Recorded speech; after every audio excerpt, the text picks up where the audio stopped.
abogada de Corporación Humanas. Luz, ¿estás por ahí? Hola Luz, ¿cómo estás? Hola, muy bien, muchas gracias por la invitación. Muchas gracias a ti también por estar aquí. Le queremos contar a nuestra audiencia que hace unos días la Corporación Humanas lanzó una campaña que hemos podido ver a través de redes sociales con la frase "se perdió la oportunidad". Para quienes nos escuchan, en este momento también podemos ver en pantalla algunas de las láminas de esta campaña, las que pueden encontrar en Instagram en @corporacionhumanas. Las láminas se puede leer cosas como: en la propuesta constitucional se perdió la oportunidad de proteger los derechos sexuales y reproductivos. También que en la propuesta constitucional se perdió la oportunidad de garantizar que las mujeres participen de forma igualitaria en todos los espacios de toma de decisiones. O que en la propuesta constitucional se perdió la oportunidad de reconocer la jerarquía de los tratados internacionales de derechos humanos. Estas frases nacen a partir de un documento de análisis de la propuesta constitucional que hizo Corporación Humanas respecto de los derechos humanos y de las mujeres. Invitamos a quienes nos escuchan a revisarlo. Lo pueden encontrar en el link de Instagram de Corporación Humanas como Agenda Feminista y de Derechos Humanos en la propuesta constitucional. Después de esos datos que nos entrega Pau, muy interesantes, Luz, ¿nos podrías comentar cómo fue el proceso de planificación y creación de esta campaña y cómo fue el análisis que realizaron a la propuesta que tendremos que votar este domingo? Sí, bueno, desde Corporación Humanas hemos tenido desde hace muchos años observando la situación constitucional y dándole prioridad al tema de una nueva constitución, no solo desde el punto de vista de la legitimidad de este documento, sino también desde los contenidos que, por cierto, como todos sus instrumentos normativos contemporáneos, digamos, tenemos una constitución que es bastante androcéntrica, ¿cierto?, que está pensada por y para las necesidades de los varones, y por eso le hemos dado mucha importancia al tema constitucional. Desde hace mucho tiempo estuvimos monitoreando el proceso anterior, ¿cierto? Informando también con miras hacia el plebiscito anterior respecto de los contenidos de la propuesta constitucional, y por cierto, en esta ocasión volvimos a hacerlo porque creemos en la democracia y el voto informado, y por eso creemos que es muy necesario seguir compartiendo contenidos relativos a la propuesta constitucional y, en definitiva, cómo una agenda de género y una agenda de los derechos de las mujeres se ve reflejada o no, afectado o no por este texto constitucional, y así es como en una agenda de 8 puntos u 8 ejes logramos articular nuestro análisis, y en la plataforma Nada Sin Nosotras, en nadasinnosotras.cl, pueden encontrar notas temáticas que son cortitas, que tratamos de entregar el contenido condensado en el lenguaje más sencillo posible para que todas podamos acceder a él y entenderlo de la mejor manera y votar el día domingo de manera informada. Hemos revisado ese documento, la verdad es que está bastante interesante. Nuevamente invitamos a la gente a revisarlo.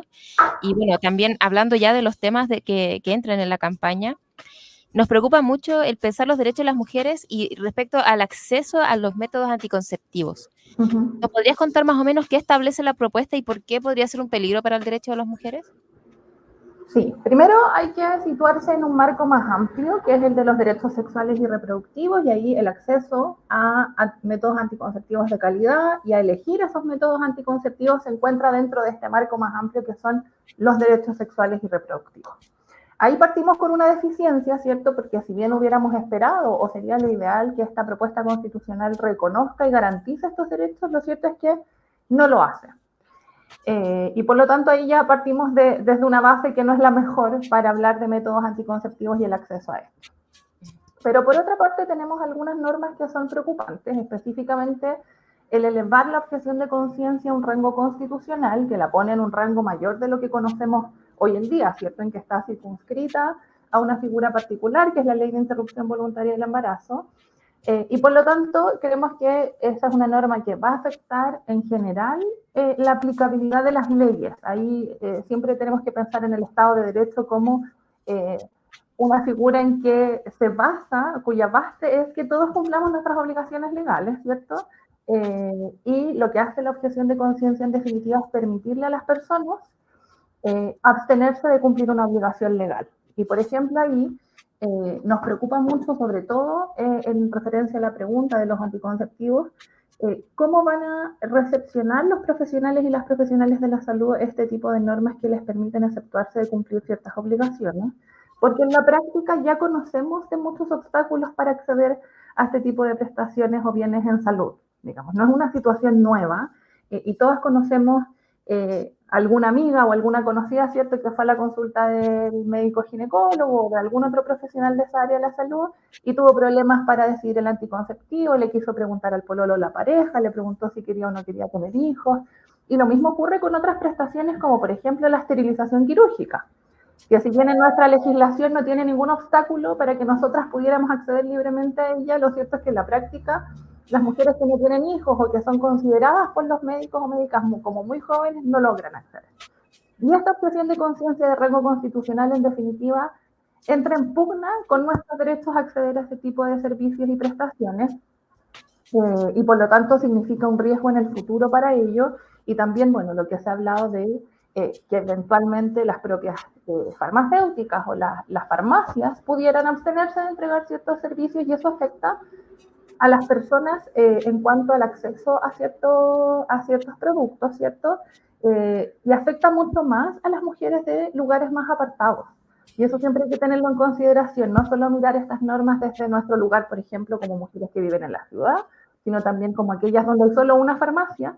¿Y qué pasa si en esa farmacia no se están entregando, por ejemplo, anticonceptivos? Gravísimo suena, o sea, el acceso se pierde muchísimo. Sí, muy grave. Continuando, en el proceso constituyente anterior, la paridad fue uno de los grandes temas que se abordaron y que destacó en la propuesta, pero esta vez en agosto de este mismo año, Camila Maturana de la Corporación Humanas escribió en una columna de opinión de Cooperativa, cito aquí, que el texto de anteproyecto alude a la representación paritaria, proponiendo que en lugar de asegurar el acceso igualitario de mujeres y hombres, baste con promover o favorecer. ¿Nos podrías contar un poco más cómo se ve la paridad en la propuesta de este Consejo Constitucional? Antes que me respondas, quisiera recordarle a toda mi audiencia, a toda nuestra audiencia en realidad, que nos encontramos junto a Luz Raidel de la Corporación Humanas. Ahora sí. Sí, ahí te agradezco mucho que hayas traído este extracto de la columna, porque yo creo que es algo bien transversal en la propuesta, y es algo que tenemos que todas y todos tener en claro cuando leemos la propuesta constitucional para tomar una decisión, y es que no es lo mismo que una norma diga asegurar o garantizar, es decir, que la obligación del Estado es entregar un bien, un servicio o la satisfacción de un derecho, que cuando dice promover. Cuando decimos promover, estamos hablando de un verbo que es bastante más débil y que por lo tanto no significa para el Estado una obligación de entregar la prestación, sino favorecerla, y en definitiva no estamos hablando de lo mismo. Y hay que poner mucho ojo con eso al momento de leer las normas, para que las cosas que aparecen como derechos podamos evaluarlas en su mérito, ¿cierto? Y sobre la paridad en específico, claro, ahí se perdió la oportunidad, como decimos en la campaña, de consagrar la paridad como un principio que sea transversal a todo el orden constitucional y a todas las instituciones, que es finalmente a lo que aspiramos como mujeres, ¿verdad? A poder acceder en igualdad de condiciones a todos los lugares donde se toman las decisiones. En cambio, ¿qué es lo que tenemos? Una norma que asegura, primero que todo, el acceso equilibrado, que en realidad es una expresión que no necesariamente es lo suficientemente clara para entender que vamos a acceder 50 y 50, digamos. Ya ahí partimos de manera un poco confusa, pero además habla solo de las candidaturas, y solo de las candidaturas a cargos de elección popular. Entonces el universo de este mandato es bastante restringido, porque estamos hablando de por ejemplo, candidaturas al Congreso, a los municipios, etcétera, pero no estamos hablando, por ejemplo, de qué pasa en el Poder Judicial, donde no se eligen popularmente quienes lo integran, pero donde también es importante que las mujeres puedan acceder y se han visto históricamente desplazadas en el acceso a esos otros espacios de decisión. Entonces, la norma que habla de paridad, en definitiva, lo que hace no mejora la situación de las mujeres hoy día, y por lo tanto es una oportunidad perdida de haber consagrado un principio que asegura el acceso de las mujeres a los espacios de toma de decisión. Sobre todo nos llama la atención después de que esto ha sido uno de los temas principales que se conversaron el año pasado. Entonces, cómo también la pauta retrocede en esos mismos derechos. Muchas gracias por esa respuesta. Y bueno, continuando también con las preguntas, en la campaña de Corporación Humanas y en este documento el que estamos hablando, en el que ustedes han analizado la propuesta, ustedes nos cuentan que se perdió la oportunidad de establecer que el Estado y el sector privado también sean responsables de los cuidados. ¿Nos puedes contar un poco más sobre lo que significa esto?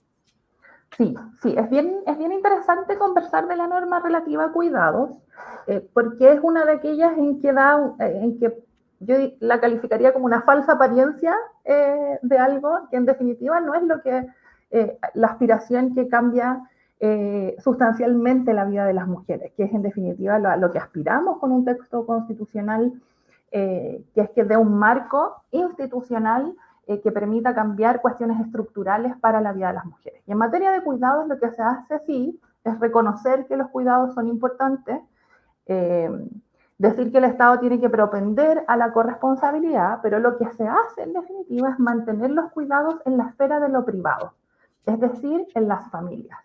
¿Y qué pasa hasta ahora dentro de las familias? Es que efectivamente las mujeres dedican, por ejemplo, el doble del tiempo que los hombres a las labores de crianza y de cuidado de la familia y del hogar.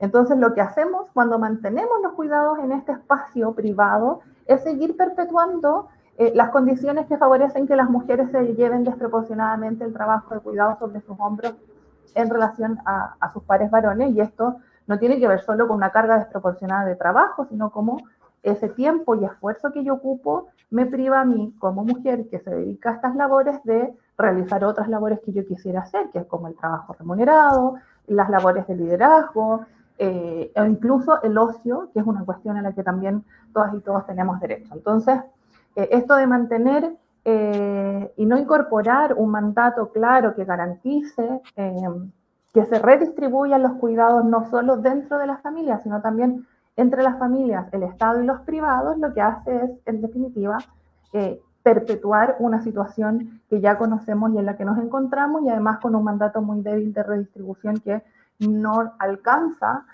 los estándares necesarios para que uno pudiera afirmar que la vida de las mujeres en términos de los cuidados va a cambiar con la entrada en vigencia de esta Constitución. Muchas gracias, Luz, por esa información. Es muy importante que la gente también se pueda informar más. Hay mucho más contenido en el documento que ustedes han generado, así que les invitamos a revisar el Instagram de Corporación Humanas para que puedan seguir informándose sobre las oportunidades que nos perdimos con esta propuesta constitucional. Muchas gracias, Luz, por tu tiempo, Muchas por gracias. tus palabras también, muy claras, y nada, hasta luego. Si nos puedes recordar, por favor, la página web donde pueden encontrar el documento. Sí, es www.nadasinnosotras.cl. Ahí hay una pestañita sobre proceso constitucional 2023 y van a encontrar todas las notas temáticas que hicimos al respecto y, bueno, mucha más información respecto de no solo este proceso constitucional, sino también el anterior. Así que hay mucha información disponible y a votar informadas el domingo.